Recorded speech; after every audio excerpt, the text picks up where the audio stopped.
Buildings have lives, just like people. Some are longer than others. And just as human lives can be cut short, so too can brick and mortar succumb to disastrous fate. See the flames for miles away. But more often, people and buildings live out their natural lives in relative peace, slowly inching towards the day when some vital component fails, whether it's the foundation, the electrical, the plumbing, and its demise ushers in the end of life.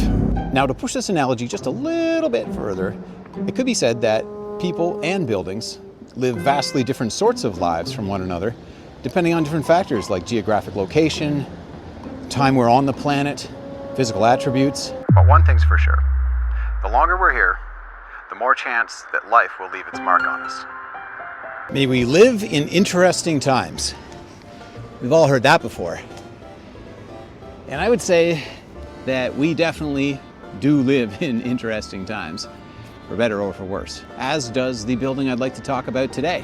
In fact, one could say that by human standards, this building has lived through many interesting times. So, join me today as we take a look at one of Kingston's signature structures, the Smith Robinson Building, Kingston's first shopping mall.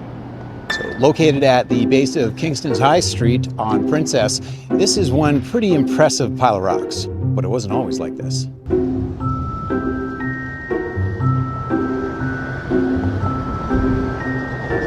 Commissioned by wealthy merchant Charles Hale and built in 1841 by architect George Brown, who also incidentally made City Hall, which is right over there, it was originally designed as a trading hub with warehouse spaces and copious retail space for Kingston's many merchants.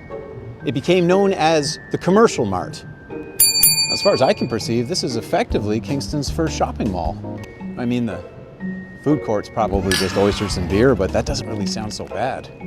So that's effectively how things stayed for about the next 20 years. But by the 1860s, a new era had begun for the building, and its new incarnation as a manufacturing center would last well into the 20th century.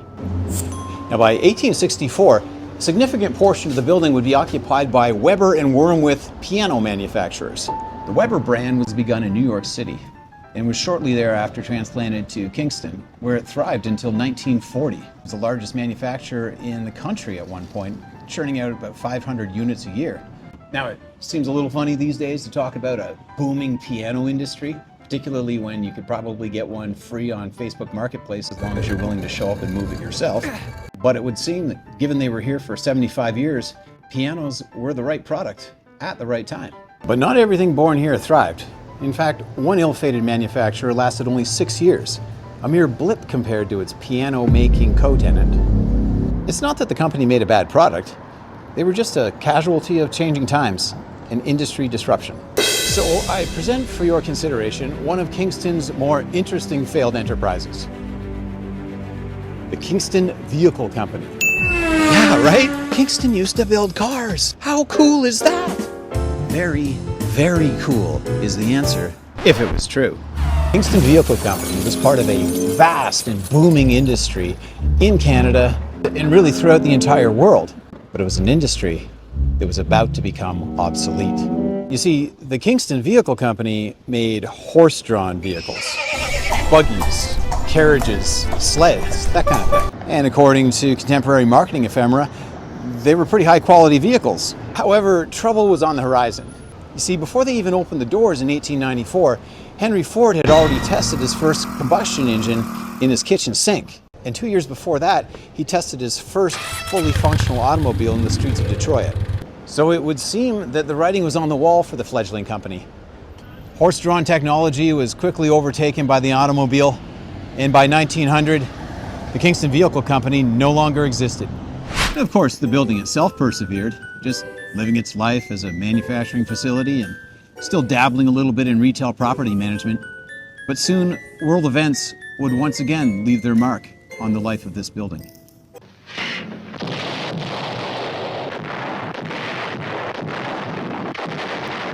After the outbreak of World War II, the Canadian military commandeered the building to use as storage and barracks. So, just like so many of Kingston's men and women of that era, this building has also served its country.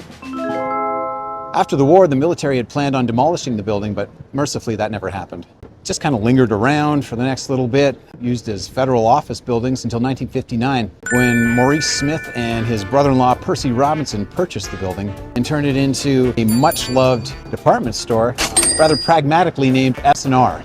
And S&R was quite the thing here in Kingston.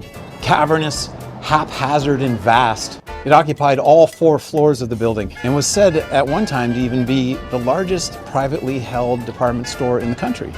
City residents needing anything from chewing gum to clothing to furniture could find it here. And when it finally closed its doors in 2009, it left a hole in the heart of the city. Now, anyone of a certain age in Kingston has a nostalgic story to share about S&R.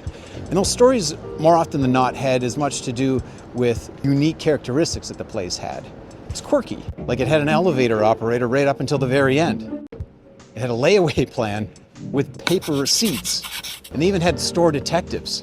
Now, I know that because I got stopped by them once when I was a teenager. I hadn't stolen anything, but it was really gratifying to my teenage mind to know that I looked dangerous enough to be suspected of having committed a crime.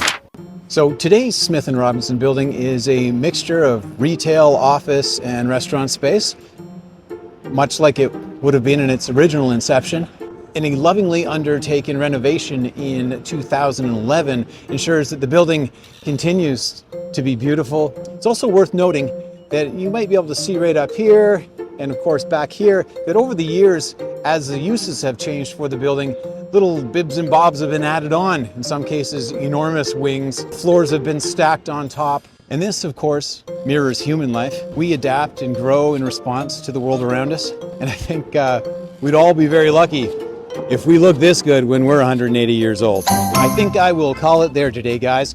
Thank you so much for coming along with me as we take a look at one of Kingston's more interesting and enduring buildings. If you find value here, please think about subscribing, maybe write a comment. If you've got some ideas about a video topic, please leave them there. And of course, as ever, if I've gotten anything wrong about the history, feel free to let me know because I like to be right.